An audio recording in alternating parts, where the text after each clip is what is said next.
spoiled sister-in-law mocked me for not having children. I let her think it was true until her husband required a blood donor, and the secret my husband and I kept changed everything. The crystal wine glass shattered in my grip, sending shards across the marble kitchen counter. I barely noticed the small cut on my palm, too focused on Emily's words still ringing in my ears. I just think it's such a waste. Don't you? A woman your age without children. I mean, what do you even do with your time, Gwen? My name is Gwendolyn, and I've spent the last decade enduring my sister-in-law's not-so-subtle jabs at family gatherings. Today was supposed to be a celebration of Rowan's promotion, but somehow Emily had managed to turn it into another reminder of my supposed shortcomings. Here, let me help you with that, Rowan said, already reaching for the paper towels. His gentle touch on my shoulder spoke volumes. He knew how much these moments hurt. Oh, Gwen's always been a bit clumsy, Emily called from the dining room. Maybe it's for the best she doesn't have little ones running around. Imagine the accidents. I caught Patricia's eye across the room. My best friend had stopped by to drop off some files for work and now stood frozen by the doorway, her expression a mirror of my internal rage. She knew the truth, the whole truth, and I could see her fighting the urge to speak up. Emily, Rowan's voice carried a warning tone. That's enough. What? I'm just saying what everyone's thinking. Even Mom mentioned it last Christmas. Then maybe everyone should mind their own business, I snapped, surprising myself with the force in my voice. The room fell silent. Desmond, Emily's husband, cleared his throat uncomfortably. Honey, maybe we should know, Des. I'm tired of walking on eggshells. We're family. We should be able to discuss these things openly. Emily stood up, wineglass in hand, approaching the kitchen island. I mean, Rowan deserves to be a father. Have you two even tried fertility treatments? Or are you just the sharp ring of a phone cut through the tension? Desmond fumbled for his cell, frowning at the screen. It's the hospital, he said, stepping away to answer. I busied myself cleaning up the broken glass, trying to ignore the way my hands trembled. Patricia moved closer, pretending to help while whispering, "You okay?" "I'm fine," I muttered, though we both knew it was a lie. The weight of my secret pressed against my chest, threatening to burst out. If they only knew about Natalie, yes. This is he. Desmond's voice had taken on an odd tone. What? When did yes? I understand. We'll be right there. The color had drained from his face when he returned to the kitchen. That was Dr. Matthews. My test results came back. They found something. I need to go in right away. Emily's wineglass joined mine in pieces on the floor. What do you mean something? Des, what's wrong? The room erupted into chaos. Emily crying, Desmond trying to calm her while clearly terrified himself. Rowan already grabbing car keys. In the midst of it all, I caught Patricia's knowing look. We both understood that everything was about to change. I'll drive, Rowan announced, taking charge. Des, you're in no state. Gwen? I nodded, already reaching for my coat. As we headed for the door, I heard Patricia's soft voice. Call me later. The drive to the hospital was tense, filled with Emily's quiet sobs and Desmond's labored breathing. I sat in the back, watching the streetlights blur past, thinking about karma and consequences.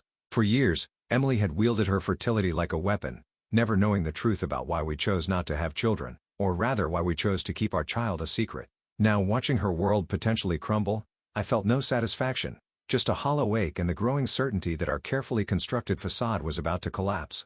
Rowan caught my eye in the rearview mirror. In that brief glance, I saw the same fear I felt. We both knew what might be coming. The possibility that Desmond's condition might require family medical history, blood tests, donors, the very things we'd structured our entire lives around avoiding. As we pulled into the emergency room parking lot, my phone buzzed with a text from Patricia. Natalie's asking about dinner tomorrow. What should I tell her? I stared at the screen, Emily's earlier words echoing in my head. We're family. We should be able to discuss these things openly. If she only knew how open things were about to become. The automatic doors of the ER slid open with a hiss, welcoming us into what I knew would be the beginning of the end of our secret. One way or another, everything was about to change. The fluorescent lights of the hospital waiting room made everything feel surreal.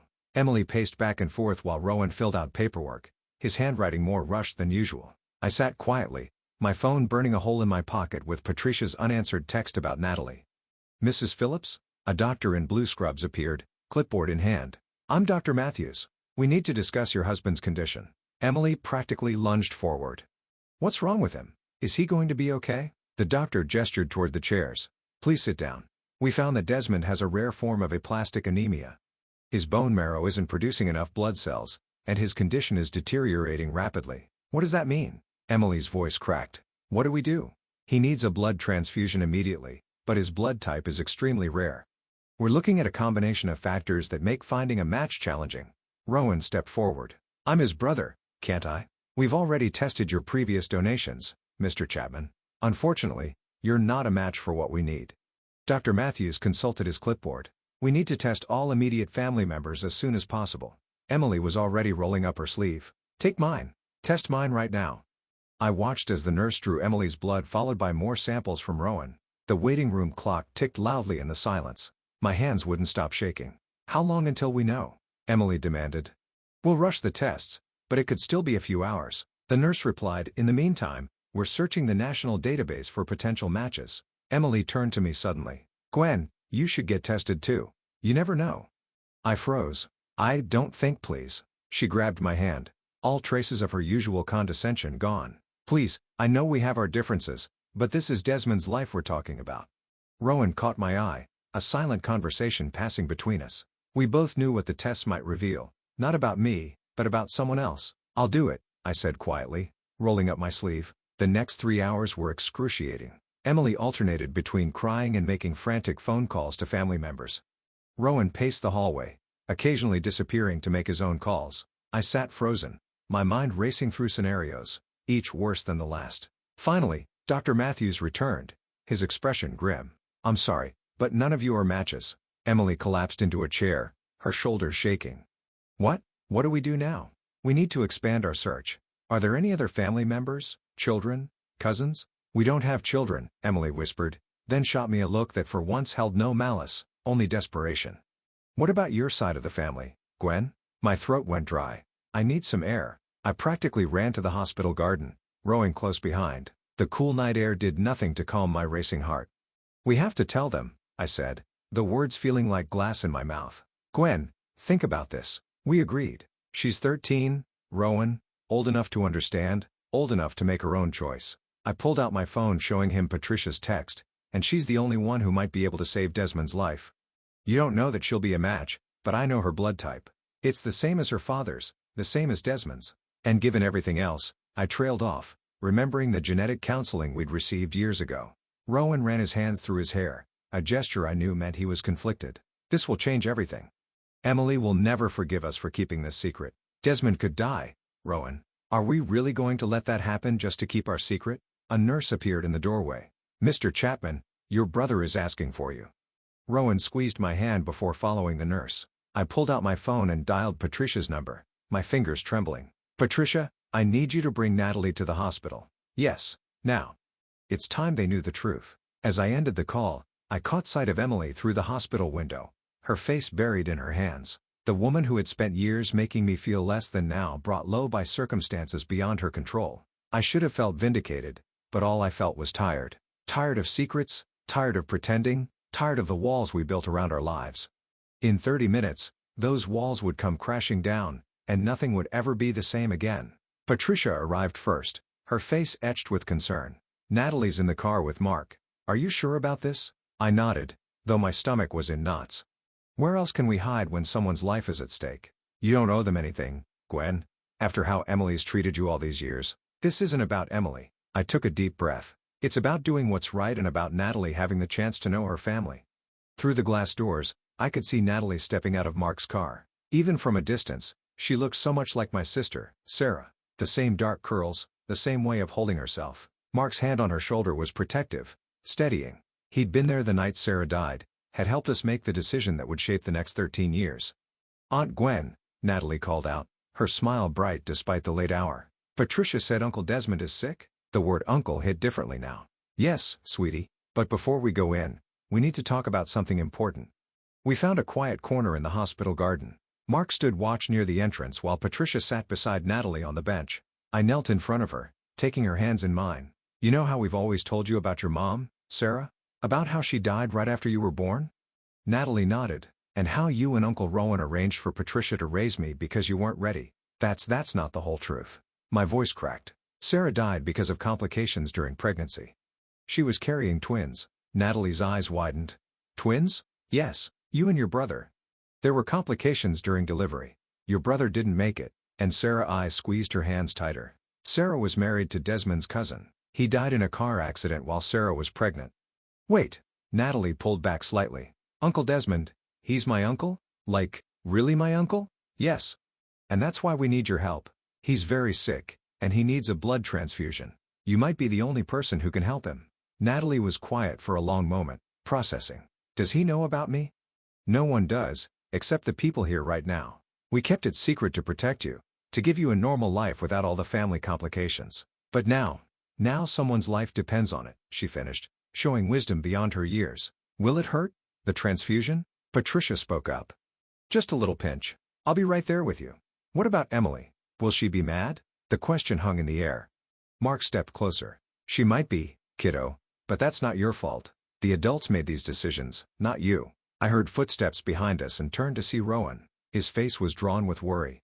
Desmond's getting worse. They're talking about moving him to intensive care. Natalie stood up, straightening her shoulders in a way that reminded me so much of Sarah it hurt.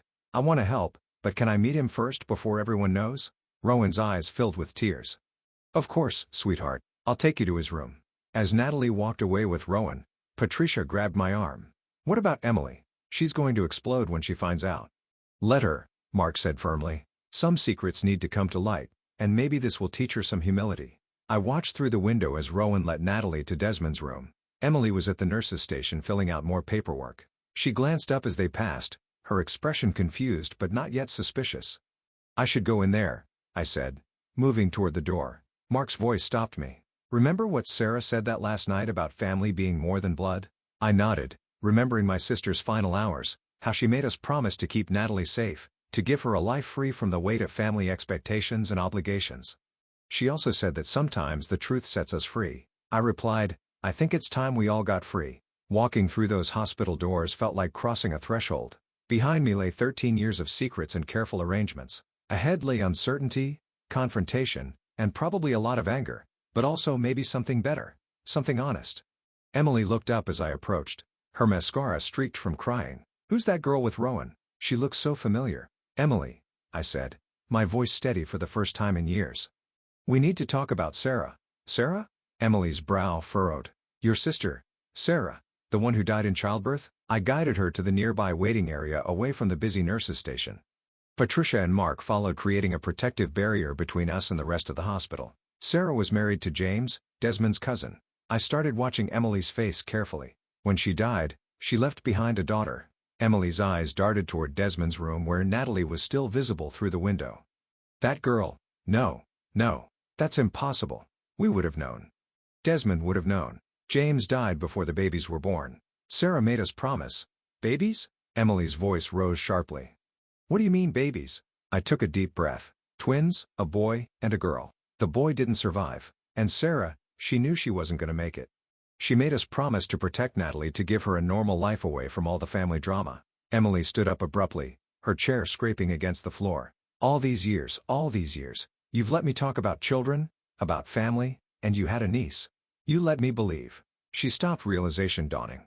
She looks just like Sarah. Through the window, we could see Natalie sitting beside Desmond's bed, talking quietly while Rowan stood watch. Even in his sedated state, Desmond seemed to respond to her presence. She's the right blood type, I said softly. She might be able to save him. Emily's face contorted with conflicting emotions. How dare you? How dare you keep this from us? From Desmond, she's his family. She's my family too. I shot back, finding strength in the words, and I did what I thought was best for her. Sarah knew what this family was like, the expectations, the pressure. She wanted something different for her daughter. What we're like? Emily's voice cracked. What's that supposed to mean? Mark stepped forward. I was there that night, Emily. Sarah was terrified that her daughter would be raised in a family where her worth would be measured by whose blood ran through her veins, where she'd be seen as an obligation rather than a person. Emily sank back into her chair, tears streaming down her face. And now you're using her to save Desmond? How is that any different? We're not using her, Patricia interjected. We gave her a choice. She wants to help. The door to Desmond's room opened, and Natalie emerged with Rowan. She walked directly to where we sat, her young face serious but determined. I want to do the transfusion, she announced. I want to help Uncle Desmond. Emily stared at her, really looking at her for the first time. You know who I am? Aunt Emily. Patricia's shown me pictures sometimes, and Natalie hesitated, glancing at me for support. I've seen you at school events. I always wanted to say hi, but I knew I couldn't.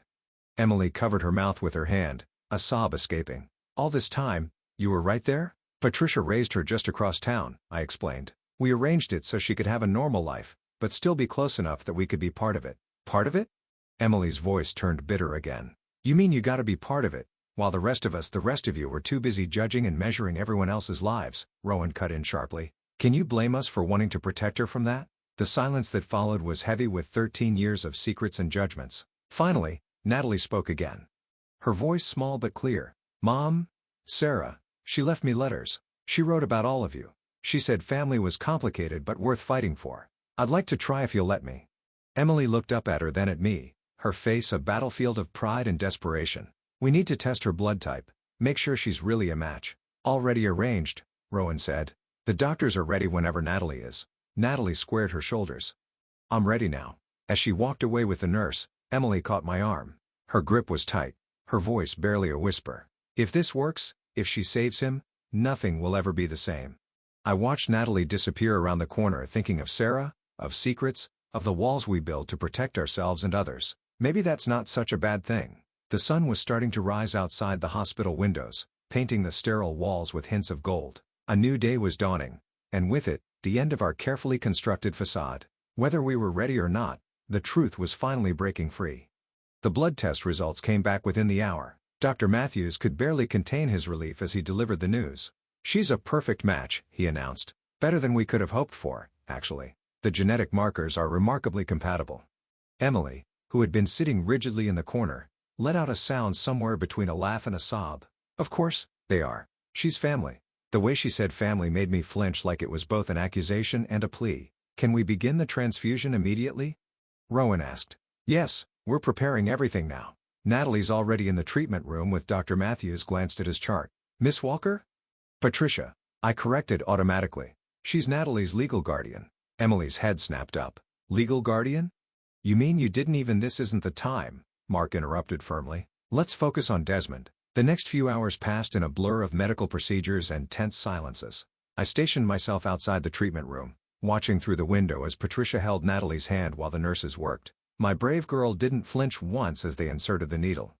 She looks just like her, Emily said quietly, appearing beside me. I keep thinking about all the times I must have passed her at school events, never knowing.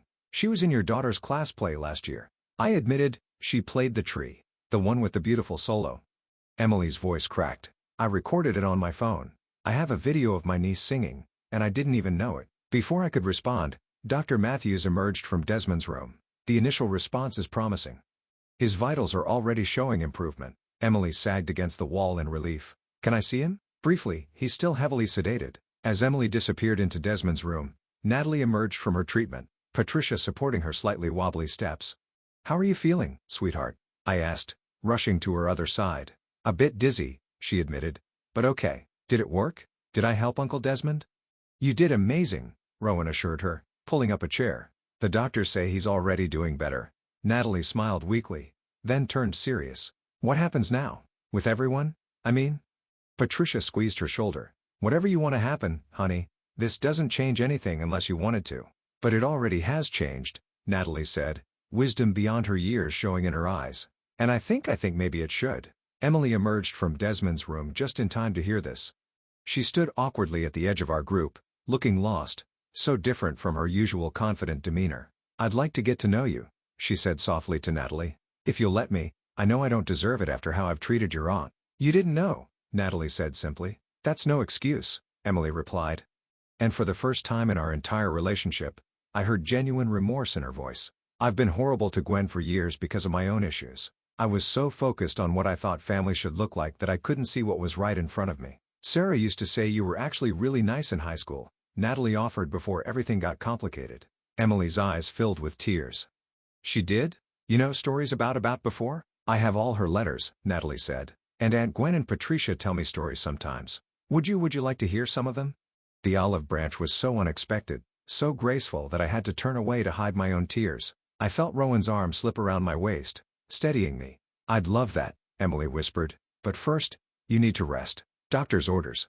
Patricia stepped forward. We should get her home. She needs to sleep off the effects of the donation. Wait, Emily said quickly. Could I have your phone number just to check on you later? The simple request held so much weight, acknowledgement, acceptance, The first tentative step towards something new. Natalie recited her number, and I watched Emily save it with trembling fingers. As Patricia and Mark helped Natalie toward the elevator, Emily turned to me. I know we have a lot to talk about, a lot to work through, but right now, I just want to say thank you for bringing her here, for saving Desmond, for she gestured helplessly. Everything. She's the one you should thank, I replied.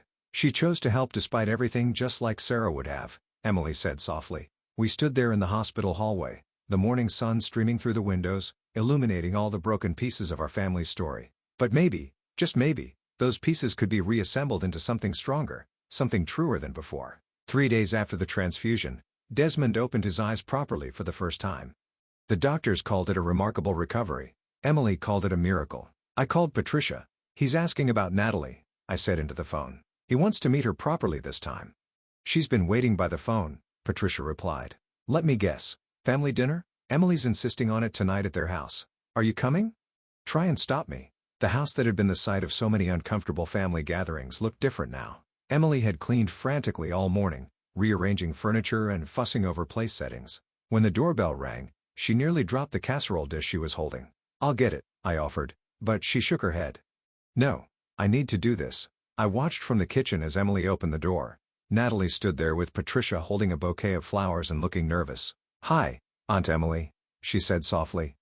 Emily's carefully composed expression crumbled. You brought flowers? You shouldn't have. I mean, thank you. They're beautiful. Like you. The awkward moment was broken by Desmond's voice from the living room. Is that her? He was still pale, still weak, but sitting up in his favorite armchair. Rowan hovered nearby, ready to help if needed. Natalie approached slowly, the flowers forgotten in Emily's hands. Hello, Uncle Desmond, she said. My God, he breathed. You look just like her. Just like Sarah. That's what everyone says. Come here, please. He patted the ottoman next to his chair. I have so many questions. But first, thank you for what you did, for being brave enough to help a stranger. You're not a stranger, Natalie replied. You're family. I've known about you my whole life. Emily made a choked sound from the doorway. We didn't know about you all this time. Maybe we could talk about that over dinner? I suggested, trying to ease the tension. The food's getting cold. Around the dining table, the conversation started hesitantly, then flowed more naturally